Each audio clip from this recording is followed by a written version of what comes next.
Hello students, how are you? Welcome to the online classes by CR International School Tehada. Myself Sumit Takkar. हमारा पिछला video इस video में हमने electric potential energy due to multiple charges बहुत सारे charge particle की वजह से कैलकुलेट कर दी। बेसिकली हमने पहले कैलकुलेट करी थी 3 चार्ज पार्टिकल की वजह से, उसके बाद उसको जनरलाइज बना के आपको समझाया था कि n चार्ज पार्टिकल की आप पोटेंशियल एनर्जी किस तरीके से कैलकुलेट कर सकते हो। आज का जो हमारा आर्टिकल है वो एक नया आर्टिकल है जो हम बोलेंगे, इसका नाम क्या है आर्टिकल का? Electric flux. तो आज हम इलेक्ट्रिक फ्लक्स को समझेंगे और इससे रिलेटेड कुछ टर्म्स, इलेक्ट्रिक फ्लक्स होता क्या है, ठीक है, इसके कुछ स्पेशल केस स्टडी करेंगे। और एक टर्म है जो इलेक्ट्रिक फ्लक्स से मैथमेटिकली ओरिजिनेट होकर आती है, उस टर्म को कैसे हम रीड आउट करते हैं, कैसे हम उसको फिजिक्स में स्टडी करते हैं, हम वो डिस्कस करेंगे। ठीक है, तो करें स्टार्ट। सबसे पहले हम बात करें इलेक्ट्रिक फ्लक्स, इसके बारे में 2-3 पॉइंट याद कर लो। नंबर 1, इलेक्ट्रिक फ्लक्स जो होता है, ठीक है, इलेक्ट्रिक फ्लक्स जो होता है बेटा, उसको डिनोट करते हैं हम फाई से। पॉइंट नंबर 1, किससे डिनोट करते हैं इसको? हम इलेक्ट्रिक फ्लक्स को डिनोट करते हैं हम फाई से। ये मैथमेटिकल सिंबल है फाई, ठीक है। दूसरा, इलेक्ट्रिक फ्लक्स एक स्केलर क्वांटिटी होता है। कैसी क्वांटिटी होता है? इलेक्ट्रिक फ्लक्स एक कैसी क्वांटिटी है बेटा? स्केलर क्वांटिटी है। स्केलर क्वांटिटी समझते हैं ना? स्केलर क्वांटिटी वो क्वांटिटी जिसके पास सिर्फ क्या हो? मैग्नीट्यूड, ठीक है। और तीसरा, इलेक्ट्रिक फ्लक्स क्या निकालता है बेटा? ये निकालता है फ्लो, कैलकुलेट करता है। क्या कैलकुलेट करता है? फ्लो कैलकुलेट करता है। फ्लो का मतलब क्या? फ्लो कैलकुलेट करता है, मान लेते हैं एग्जांपल लेके चलते हैं, एग्जांपल से हम इलेक्ट्रिक फ्लक्स को समझने की कोशिश करेंगे। ठीक है, मान लो आपके पास एक पाइप है, उस पाइप में से पानी फ्लो कर रहा है, ठीक है। सपोज करो ये पाइप है, इस पाइप में से कोई पानी, वाटर जो है वो फ्लो कर रहा है, लेफ्ट से राइट या राइट से लेफ्ट, कैसे भी फ्लो कर रहा है, ठीक है। और आपने उस पाइप के अंदर कोई भी एक सरफेस एरिया इमेजिन कर लिया, किसी भी एंगल पर, किसी भी डायरेक्शन पर, ठीक है।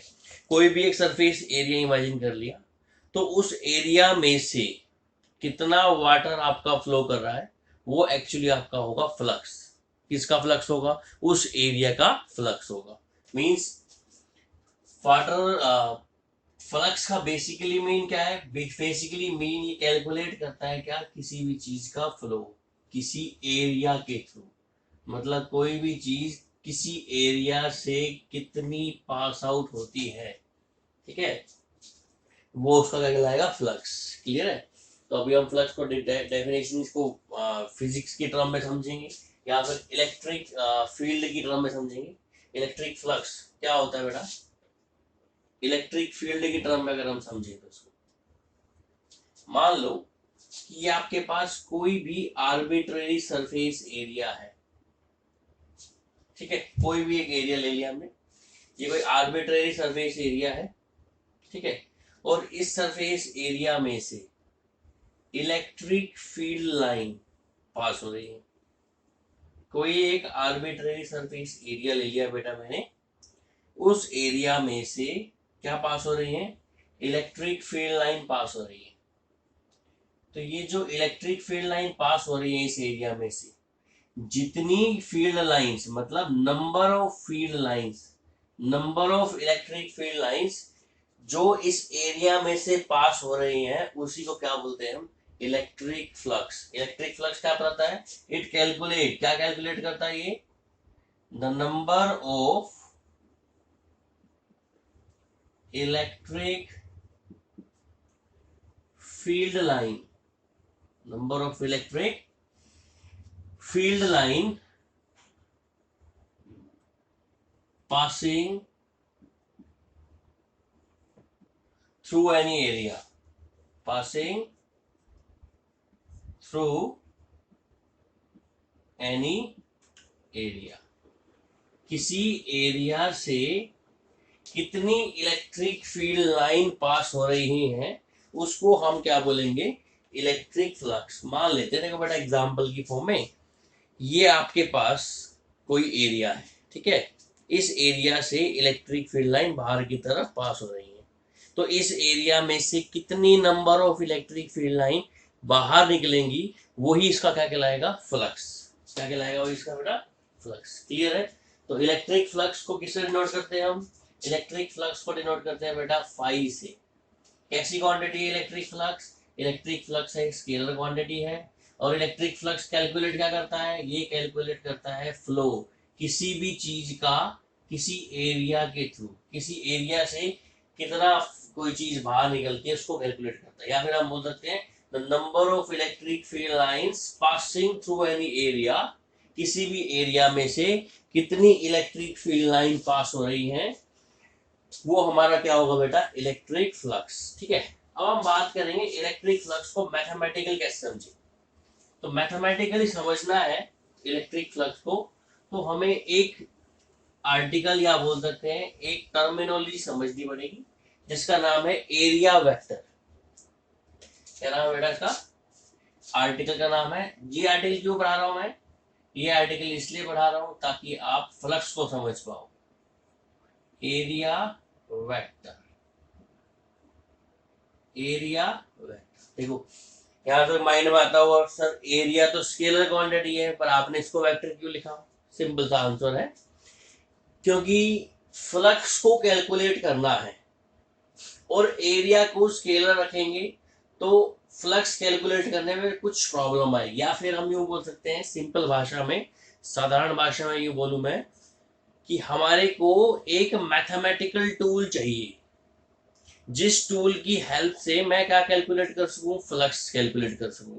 उस मैथमेटिकल टूल में ये रिक्वायरमेंट है कि एरिया कैसी क्वांटिटी बने, वेक्टर क्वांटिटी बने, वो मैथमेटिकल टूल की रिक्वायरमेंट है। ठीक है। तो सबसे पहले हम पढ़ लेते हैं एरिया वेक्टर कहाँ क्या होता है, फिर आपको समझ में आ जाएगा इसका फ्लक्स में कहाँ यूज होगा। ठीक है। तो एरिया वेक्टर की बात करते हैं। मान लो ये कोई आपके पास आर्बिट्ररी सरफेस एरिया है, कोई भी सरफेस एरिया है। ठीक है। इस एरिया की जो वैल्यू है उसको बोल दिया हमने एस। एस क्या चीज है बेटा, इसका क्या चीज है, एस सरफेस एरिया। ठीक है। हमें क्या ड्रॉ करना है, हमें बताना है कि एरिया वेक्टर क्या होता है। देखो एरिया वेक्टर एक वेक्टर होता है। क्या होता है बेटा, एक वेक्टर होता है जो किसी सरफेस, किसी भी सरफेस के क्या होता है, परपेंडिकुलर।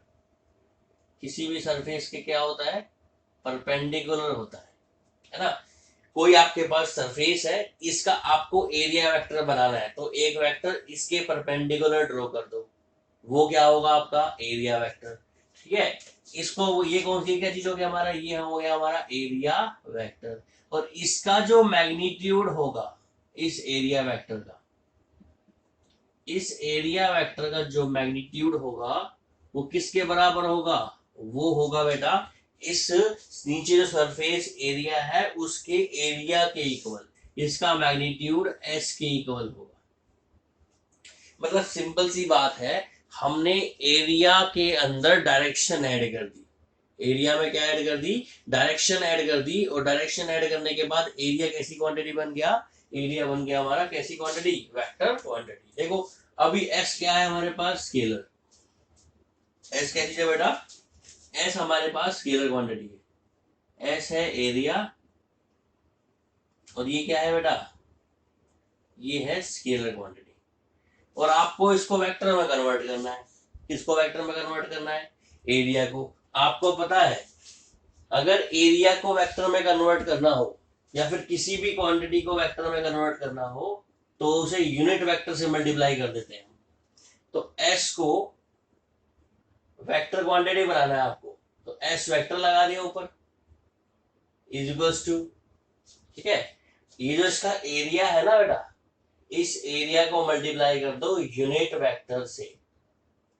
किससे मल्टीप्लाई कर दो, यूनिट वेक्टर से। अभी यूनिट वेक्टर क्या चीज है, देखो कोई भी आपके पास एरिया है, अगर आपको उसको, कोई भी आपके पास एरिया है आपको उसको स्केलर को वेक्टर में बदलना है तो आप क्या करोगे, इस एरिया वेक्टर को एक यूनिट वेक्टर से मल्टीप्लाई कर दो। और ये यूनिट वेक्टर कौन सा आपका, ये यूनिट वेक्टर इस एरिया के परपेंडिकुलर है। और इसका मैग्नीट्यूड कितना है 1। ये मतलब यूनिट वेक्टर यहाँ होगा बेटा, ये हो गया आपका unit vector n cap. N cap क्या चीज है हमारे पास, यूनिट वेक्टर। तो किसी भी एरिया को अगर आप किसी यूनिट वेक्टर से मल्टीप्लाई कर देते हो, एन क्या चीज हमारे पास, यूनिट वेक्टर से मल्टीप्लाई कर देते हो, तो वो वेक्टर क्या बन जाएगा हमारे पास, वो एरिया हमारे पास क्या बन जाएगा, एक स्केलर क्वांटिटी। सो ये एक वेक्टर क्वांटिटी। तो क्लियर हुआ। तो हम सिंपली बोल सकते हैं एरिया वेक्टर क्या चीज होती है, दो बात आपको याद रखनी है। देखो बेटा, एरिया वेक्टर क्या चीज था, एरिया वेक्टर एक वेक्टर होता है जो किसी सरफेस के क्या होता है, परपेंडिकुलर, और उस वेक्टर का मैग्नीट्यूड किसके इक्वल होता है। ठीक है, मान लेता हूं ये कोई एरिया वेक्टर ए है, ठीक है, तो ये एक वेक्टर होगा, ऑब्वियस सी बात है वेक्टर बोल रहे तो, और ये परपेंडिकुलर होगा किसके, किस एरिया के, किसी भी एरिया की क्या होगा, परपेंडिकुलर, और इस वेक्टर का मैग्नीट्यूड किसके बराबर होगा, उसी एरिया के सरफेस एरिया के इक्वल। क्लियर है। ठीक है, जैसे जैसे आपका एरिया बढ़ेगा, नीचे का एरिया जैसे जैसे इंक्रीज होगा, वैसे वैसे वेक्टर की वैल्यू भी क्या होती जाएगी, इंक्रीज। जैसे जैसे आपका एरिया डिक्रीज होगा, वैसे वैसे वेक्टर की वैल्यू भी क्या हो जाएगी, डिक्रीज। ठीक है, जैसे मान लो आपके पास ये एक एरिया है बेटा, इस एरिया की वैल्यू है A1, एक ये एरिया है, इसकी वैल्यू कितनी है, A2। ठीक है, इसका एरिया छोटा है तो इसका जो एरिया वेक्टर आएगा परपेंडिकुलर A1 वो छोटा होगा, उसकी लेंथ छोटी होगी।